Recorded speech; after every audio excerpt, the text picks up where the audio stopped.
చాలా మున్సిపాలిటీల్లో కాంగ్రెస్ కి క్లియర్ మెజారిటీ వచ్చింది. అయితే అవకాశం ఉన్న చోట కూడా పీఠం దక్కించుకోవడానికి కసరత్తు చేస్తోంది కాంగ్రెస్. రేపటి మేయర్, చైర్మన్ ఎన్నిక కోసం అధికార పార్టీ ఎలాంటి వ్యూహాలు రచిస్తోంది? వివరాలు అందించడానికి మా ప్రతినిధి కూడా జాయిన్ అవుతున్నారు. అయితే అభ్యర్థుల్ని చేజారిపోకుండా ఉంచుకోవడానికి క్యాంప్ పాలిటిక్స్ నడుస్తున్నాయి. సో కాంగ్రెస్ కూడా క్యాంపులను ఏర్పాటు చేసింది, ఏ ఒక్క అభ్యర్థిని చేజారిపోకుండా. అలానే మరి కాసేపట్లో మంత్రి ఉత్తమ్ ఒక క్యాంప్కి వెళ్ళి వాళ్ళతో అభ్యర్థులతో మాట్లాడబోతున్నారు. ఒక్క 24 గంటలు గడిస్తే తెలిసిపోతుంది హంగున్న చోట్ల ఎవరు మేయర్ పీఠం కైవసం చేసుకోబోతున్నారు, మున్సిపల్ చైర్మన్లు ఎవరు అని. మా ప్రతినిధి అశోక్తో మాట్లాడదాం.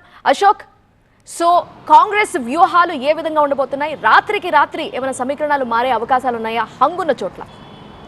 నీలిమ, శివరాత్రి జాగారాలు అయితే పూర్తి స్థాయిలో గెలిచినటువంటి నిన్న జరిగినటువంటి ఎలక్షన్స్లో గెలిచినటువంటి అభ్యర్థులు మొత్తం కూడా రిసార్ట్లలో, హోటల్స్లో కూడా జరుగుతున్న పరిస్థితి మనకు కనిపిస్తుంది. నిన్న లవర్స్ డే కంప్లీట్ అయింది. ఈరోజు శివరాత్రి సందర్భంగా కూడా జాగారాలు మొత్తం కూడా నిన్న గెలిచినటువంటి అభ్యర్థులు మొత్తం ప్రతి ఒక్కరు కూడా, అంటే హంగున్న ప్రదేశంగానే కాకుండా మిగతా ప్రాంతాల్లో గెలిచినటువంటి క్లియర్ మెజారిటీ ఉన్నటువంటి వాళ్ళు కూడా అటు రిసార్ట్లో ఉన్నటువంటి పరిస్థితి మనకు కనిపిస్తుంది. ఇక హంగున్న ప్రాంతాల గురించి మాట్లాడితే 30+ వరకు కూడా హంగున్నటువంటి సిచ్యువేషన్ మనకు కనిపిస్తుంది. నిజామాబాద్ కావచ్చు, మిగతా మెయిన్ ప్లేస్లలో పూర్తి స్థాయిలో ఒక హంగు ఉన్న నేపథ్యంలో ఖచ్చితంగా వాటిని దక్కించుకోవాలన్న అటువంటి పట్టుదలతో అయితే కాంగ్రెస్ పార్టీ ఉంది. నిన్న సీఎంతో జరిగినటువంటి మీటింగ్లో కూడా సీఎం అదే దిశానిర్దేశం చేసిన పరిస్థితి మనకు కనిపిస్తుంది. మంత్రులు ఎవరైతే ఉన్నారో వాళ్ళకి సంబంధించినటువంటి ఇన్ఛార్జ్గా ఉన్నటువంటి ప్రాంతాలు ఏవైతే ఉన్నాయో వాటన్నిటిలో కూడా ఖచ్చితంగా జెండా ఎగిరేయాలని చెప్పి కూడా కాంగ్రెస్ పార్టీ భావిస్తుంది. అందులో భాగంగా రిసార్ట్కి సంబంధించినటువంటి రాజకీయాలని ఆ రోజే ఏదైతే రిజల్ట్ వచ్చిన రోజే పూర్తి స్థాయిలో చేపట్టిన నేపథ్యం మనం చూస్తాం. మిగతా ఏదైతే అవకాశాలు ఉన్నాయో వాటన్నిటిని కూడా ముందుకు తీసుకెళ్లాలని చెప్పి కూడా అటు సీఎం ఆదేశించిన నేపథ్యంలో దాని పనిలో పూర్తి స్థాయిలో మంత్రులు కూడా నిమగ్నమైన పరిస్థితి మనకు కనిపిస్తుంది. ఎగ్జాంపుల్గా నిజామాబాద్ చూసుకుంటే నిజామాబాద్లో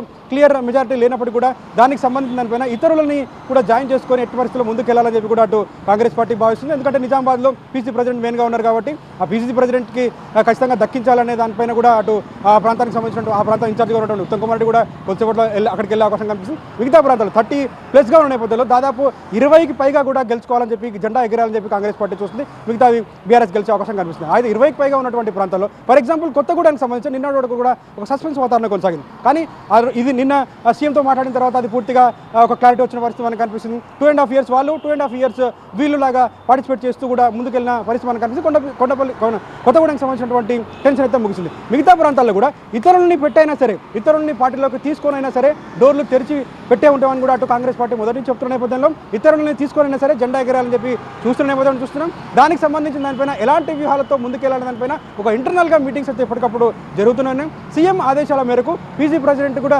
రంగంలోకి దిగడం కావచ్చు, మిగతా మంత్రులు ఇన్ఛార్జ్గా ఉన్నటువంటి మంత్రులు కావచ్చు పూర్తి స్థాయిలో దీనిపైన నిమగ్నమైన పరిస్థితి మనకు కనిపిస్తుంది. తాము చేస్తున్నటువంటి అభివృద్ధి చూసి ముందుకు వస్తున్నటువంటి ఇతరులకు సంబంధించి కావచ్చు, మిగతా ఎవరు వచ్చినా కానీ పార్టీలోకి ఆహ్వానిస్తాం, ఎట్టి పరిస్థితుల్లో కూడా సీట్ని మాత్రం దక్కించుకొని తీరుతామని కూడా అటు కాంగ్రెస్ పార్టీ చెప్తున్న నేపథ్యంలో ఇంకొక 24 గంటల్లో రేపు జరగబోతున్నటువంటి ప్రమాణ స్వీకారానికి సంబంధించి 20కి పైగా స్థానాలు ఎక్కువ గెలుచుకునే అవకాశం అయితే కాంగ్రెస్ పార్టీకి కనిపిస్తుందని చెప్పొచ్చు. రైట్ అశోక్.